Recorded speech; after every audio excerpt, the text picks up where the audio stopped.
know whether I'd have gone into the Sailor's Rest if I'd seen its proprietress, before I saw the grimy card with its scrawled Clark wanted in the window. But perhaps I would. A man with less than a shilling in his pocket and little chance to add to that can't hesitate too much. Still, there was something about Mrs. Manifold, something you could feel but hardly put into words. I never saw anyone so fat. Though she was a short woman, she weighed over 300 pounds. It was easy to understand why she preferred to keep to her own room on the 4th floor, a gable room. Mrs. Manifold. Oh, I can see her now. Her fat fingers, her little tiny eyes. And I'm still frightened, just at the memory of her. And to this day I cannot abide the smell of Madeira wine.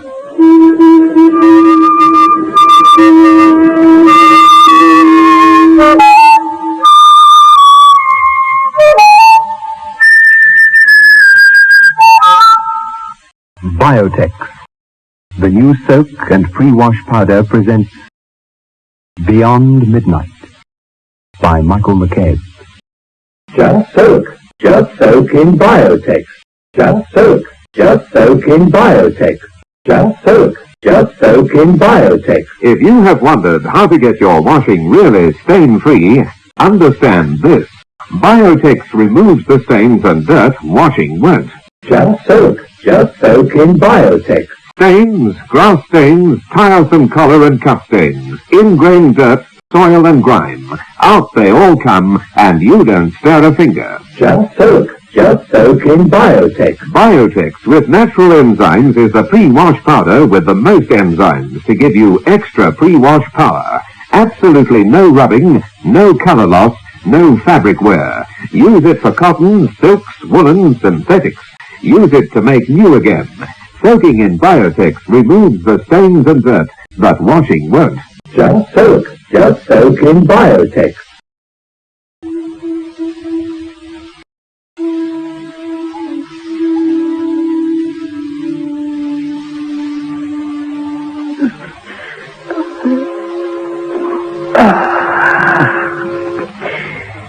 Ever been a clerk before, Mr. Robinson? No, but I can read and write. I can imagine you too if it comes to that. Plain to see you've had some schooling. Down in your luck, is it? Something like that, yeah.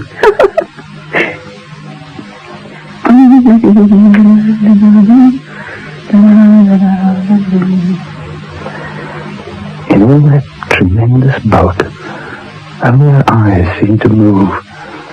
There was no evidence that she breathed. No tremor disturbed her flesh, clad in a dress of black silk satin. There was something horrible about her. Not in a bestial sense, but in a spiritual. I was afraid of her, afraid of the house she kept, even then. I can't help. Might not always be a nice one, Mr. Robinson. Rough lot, you might say, but I mean, you wouldn't expect anything else of Wapping, now would you? Or somebody like Mrs. Ambrose Manifold. Don't worry about me, Mrs. Manifold. I can hold me out. Perhaps we shall see, Mr. Robinson. Your duties will be simple. You know what an innkeeper's clerk must do, make him sign the register, Mr. Robinson. Sometimes there's reason to avoid it. Once a week, you bring the register up to me. I wish to examine it. The money will be deposited every week to my account at the Bisley Bank, whenever and as soon as it collects the £50. I'm never at home to anyone. I only come down here once a week. Some weeks I don't come down at all. I just stay up in my quarters.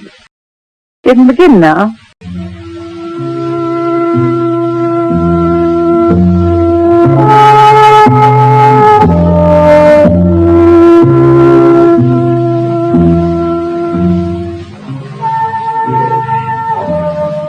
The rooms are occupied at 6 shillings the night, 6 for day and night. There aren't any rates for the week. Don't need them. Hope you're happy here, mister. The lobby's got to be closed every night at 9 o'clock. Anyone comes home after that, and they all do, you've got to come and open up for them. I've been working here for a long time. You'll get used to out-of-sort habits. Now, if you'd like to come with me, I'll introduce you to the ones what runs the kitchen. And the daughter there's got to be kept shut. But don't forget. Mr. Plato was tall and thin and grey, with the expression of a very tired Great Dane. Probably there's nothing so tiring as his position as clerk in a shabby hole-in-the-corner inn, which seems designed to attract only the dregs of mankind. Work at the Sailor's Rest was monotonous, even when there were books to be read. The only way in which the pattern was broken was the weekly trip to Mrs. Manifold's room. Every time she would take the register and examine the new names. Ronald Jensen. Ronald Jensen. Oh, what's he like? Is he a tall man or is he short? Tall, thin, sandy red hair. He's got a wooden leg, wears a moustache. The last sailed on the Lofoten out of Oslo. Frederick Schwartz, then. What's he like? Short, fat, looks like a German burgomaster. Red cheeks, blue eyes. Last sailed on the Stresemann out of Hamburg. Good gracious, Mr. Robinson. He should have been a policeman. I admire the quality of your observations.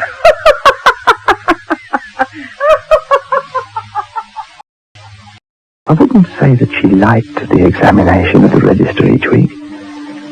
She was anxious to go through it and would never dream of missing the task. But it was always with an obvious sigh of relief that she concluded this little chore. I had no idea why the register had to be gone through once every 7 days. Once, she was quite talkative. She didn't speak a lot, but I learned quite a bit about her, standing there before her in a gabled room. Oh, yes, I've seen one walking, I can tell you. Oh, yes. I kept a place in Singapore once, you know. Ran it with my husband. Where's Mr. Manifold now, then? Still in the... Nobody knows. Nobody knows, Mr. Robinson. Nobody. Madonna, in the brigand, the first mate's brave at land. We'll sail the 7 seas and make it all our own. Oh, that's the thing Mrs. Manifold's always singing, isn't it? You know,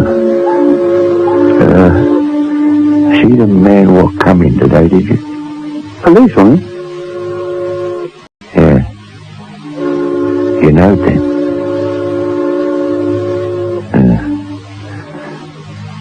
How?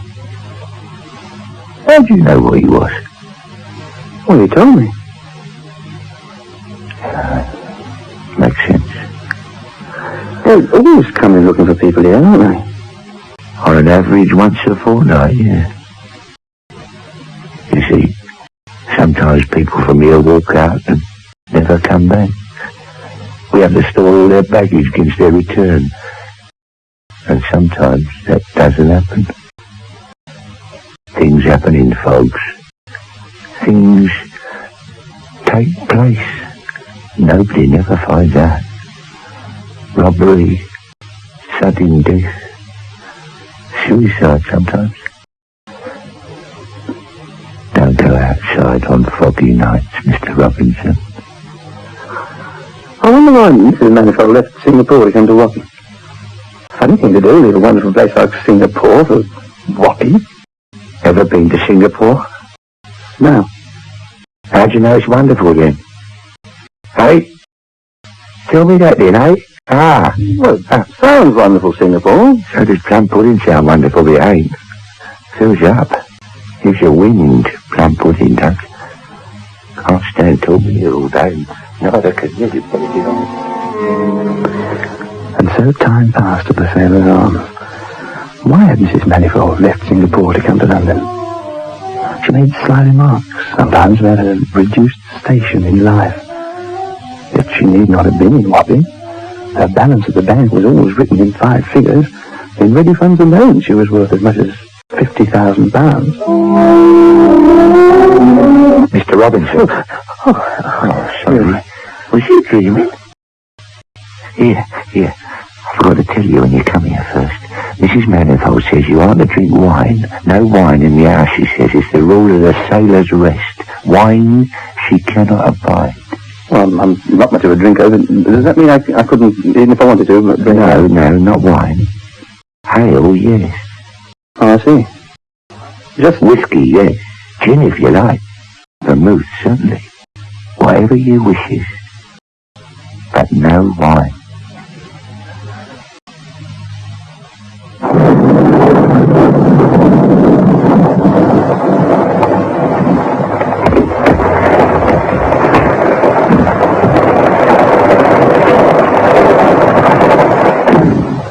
Sailor's Rest, huh? You got a room? There's a room, yes. Is there not? Not much like the rest of the place. Well, there's nowhere else, at least not close by. Just in on Maderia out of Singapore. Name's Joshua Bennington. American? Born there. Spent most of my life in Singapore. Oh, Singapore, eh? Ever heard of Mrs. Ambrose Manifold? Heard of her? Heard? Mister, there was a woman. Big enough for half a dozen women. Never been as good a house in Singapore since she lit out for parts unknown. Oh, why did she leave? Oh, who knows? Women don't do things sensible, mister. She was making money faster than they could spend it. Then Amby ran out on her and she closed up her place and off she went. Biggest thing I ever seen to drop out of sight like that. What happened to him? Nobody knows that, mister. They didn't get along too well sometimes. Amby liked to drink, but he was a wine drinker. He's in Singapore. He could get 6 stewed on wine faster than you could say Jack Robinson. Nobody knows how he ran out on her. Did, though. Took along the biggest cask of wine they had in the cellar, too. The way she watched him and all, he was sly and fast to get out, and with the wine, too. Nobody ever saw him go. With the cask of wine, he hauled out bold as brass. He'd made up his mind, mister, and so would you if you ever saw Mrs. Manifold. Well, can you show me the room? Certainly. Yeah. Oh, fattest thing I ever saw move. What could a man do with a woman as fat as that, eh, mister? Oh, fat. Sure.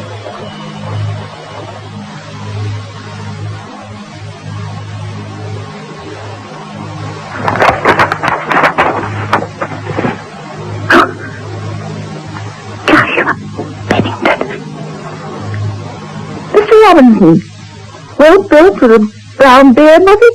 From Singapore, too. Yes, that's right. Beard, brown, American. One night, too, in midweek. Oh, too bad. Why didn't you let me know? Well, I had no idea you'd want to know. I mean, I'll bring the book up each week, but I didn't know that you'd want to. Oh, yes, true. Singapore, though. I'd like to have talked to him. I'd really like to have had a word or two with him. There was a strange expression in her eyes. Triumph, amusement, regret. All these were there. Or were they only reflections from my own imagination? It was difficult to tell with Mrs. Manifold. But the trembling in her great body continued for a long time, and I was anxious to get away, out of that gable room, to escape the burden of her eyes. 3 days later, something changed in that old inn.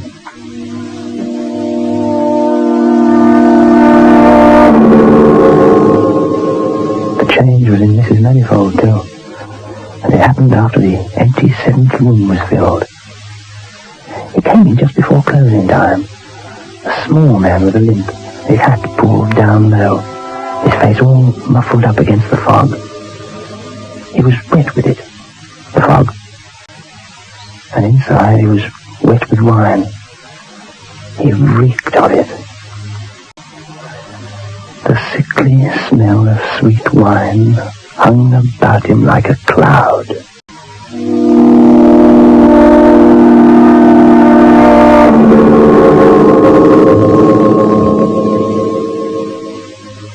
I feel like a new man. It's a lovely day today. I thought I had flu. I took a Grandpa headache powder, and I was better. When colds and flu are about, Grandpa headache powders are what you need. Grandpa headache powders work fast because they dissolve almost immediately. Grandpa makes all those dreadful flu symptoms disappear quickly. So, whenever you're in pain, get fast relief. Get Grandpa headache powder. Ah, Grandpa. Oh, darling, don't you look as though you're enjoying yourself? The party's great. Yes, it was until I ate. Well, take a Digel. I always keep some in my bag. But I already took an antacid. Yes, darling, but Digel is much more than an antacid. Digel has double action. There's a layer of antacid plus a layer of simethicone. It's the simethicone that relieves that dreadful bloated feeling. Here, try a Digel. Like they say, when you eat too well, demand Digel.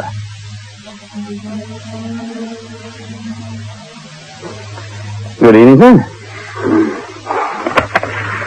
sir. Number 7 left, sir. Would it be for the night or longer? Yeah. It's a wet night, sir.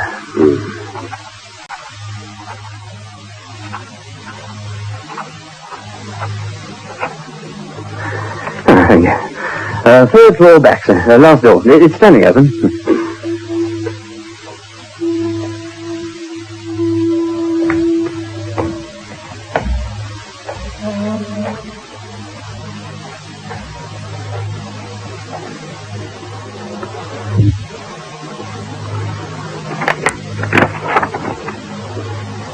Ambrose Manifold, late of Singapore, out of Madeira.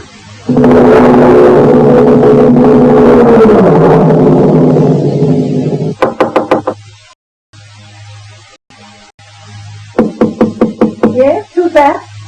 It's Robinson, Mrs. Manifold. You told me if we ever got anybody else from Singapore. Come in.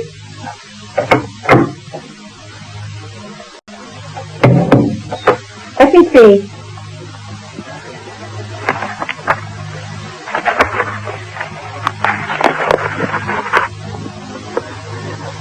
And then she saw.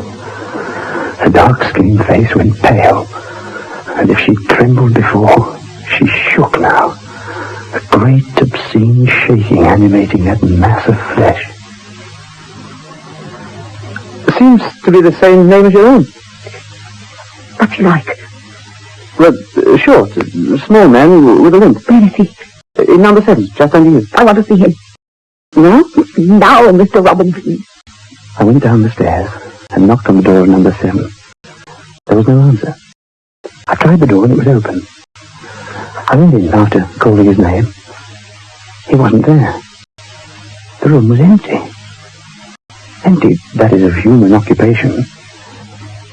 But it was alive with the rich headiness of wine, a sickening sweetness, cloying and repelling. There was no sign that the bed had been touched. I returned to Mrs. Manifold. Well, I can't find him. I tried his room, but he's gone.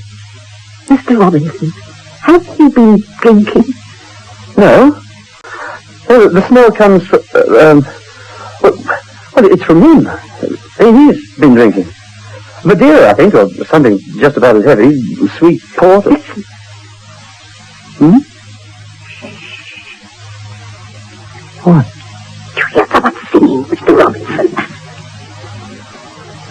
I can't say that here. It goes like this. Oh, the captain in the brig, lads, the first mate's brains are blown. We'll sail the 7 seas, lads, and make them all our own.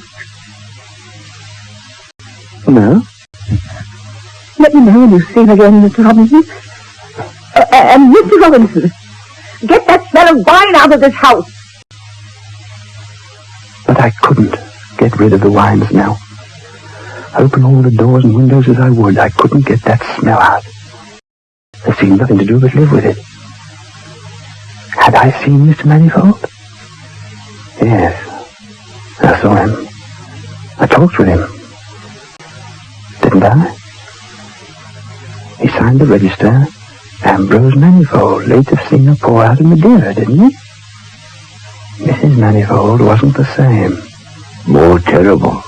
Well, there's no jokes now. I mean, when I take the book up to her to read, I mean, not that there ever were jokes, just a sort of sly humour. Oh, she's sly. Yes. And there's these footsteps she's hearing. You know what I think? Footsteps? Yeah, you know what I think? What kind of footsteps? You know what I think? I think she's gone off her head. I reckon she's lost her bacon. Footsteps? She hears them all the time, she says. What? I mean, is there someone walking about? I mean, somebody making them, the steps? Her mind's diseased, completely diseased. Who knows whether anyone's making steps or not? No one. She's too fat, that's what it is, Mr. Robinson. When her soul reaches her weight, it's a strain on the heart, and all the blood rushes right up into the head, and... Mrs. Manifold had changed. There was a greater furtiveness about her, an unmistakable grimness. Every time I looked at her, I couldn't help myself thinking of death, and then fear of death. Being with her for any length of time at all was the most horrible, because she kept catching her breath and listening. And there was nothing to listen to. Or was there? Listen. What is it, Mrs. Manifold? Nothing. Mr. Robinson, I wish you'd do your job properly and rid this house of the wine smell. I've tried, Mrs. Manifold. I'm afraid it's not possible. Not possible. No, I'm afraid you'll have to take the whole place to pieces. Strip the wallpaper of the walls even. And even then, Reminds me of my late husband, you see. The wine? Always the wine, never tending to business. That was Ambrose, and women too, never could leave them alone. I gave him wine, more than he could drink.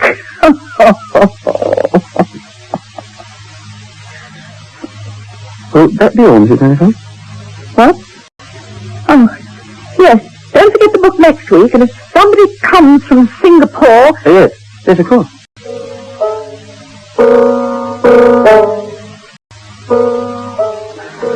She told me about her husband and his weakness for women a score of times. She told it in exactly the same words, never varying. She was like a mechanical gnome that knows one combination of words and one only. She was always listening. I can still hear her voice complain about the stench of wine, the nauseating sweetness of that cloying odor brought into the sailor's rest on that fateful night of fog.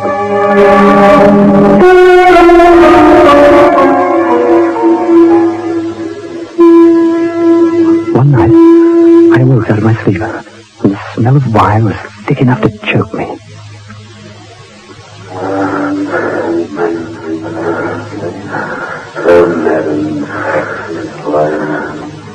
I'll sail the 7 seas land until I find her home. Oh, the old man's in the deep land, and madam's packed and thrown. I wondered, did she hear it then? Hear what she'd waited to hear? Nothing happened for a little time. The house was the stillest I'd ever known it. And then all that horrible silence was shattered.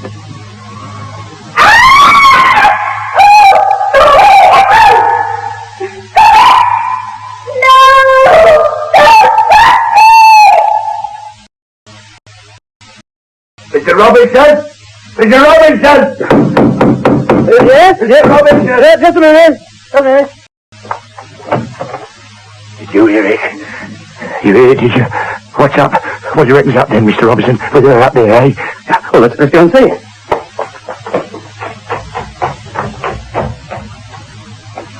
Mrs. Manifold? Mrs. Manifold?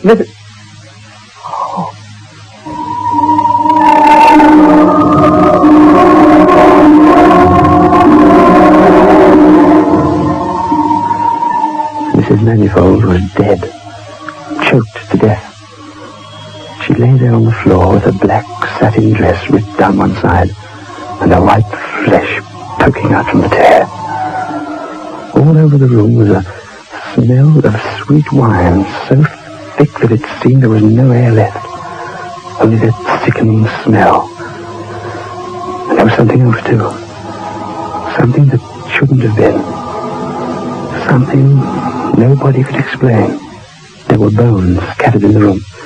Human bones. A man's bones.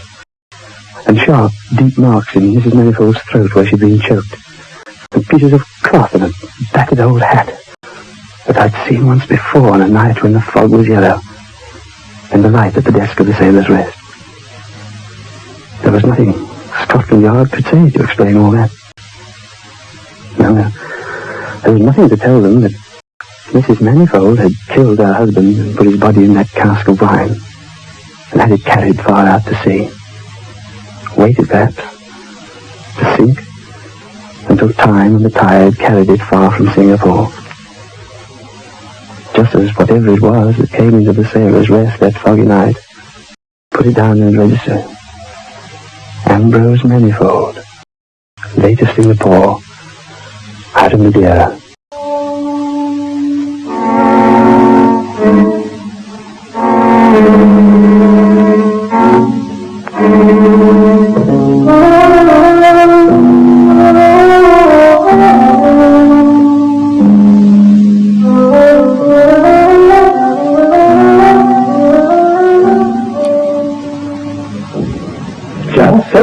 Just soak in Biotex. Just soak in Biotex. Just soak in Biotex. If you have wondered how to get your washing really stain-free, understand this. Biotex removes the stains and dirt washing won't. Just soak in Biotex. Stains, grass stains, tiresome collar and cup stains, ingrain dirt, soil and grime. Out they all come, and you don't stir a finger. Just soak in Biotex. Biotex with natural enzymes is the pre-wash powder with the most enzymes to give you extra pre-wash power. Absolutely no rubbing, no color loss, no fabric wear. Use it for cotton, silks, woolen, synthetics. Use it to make new again. Soaking in Biotex removes the stains and dirt, but washing won't. Just soak in Biotex. Beyond Midnight is presented every Friday night at 9:30 by Biotex, the new soak and pre-wash powder. The program is adapted for broadcasting and produced by Michael McCabe.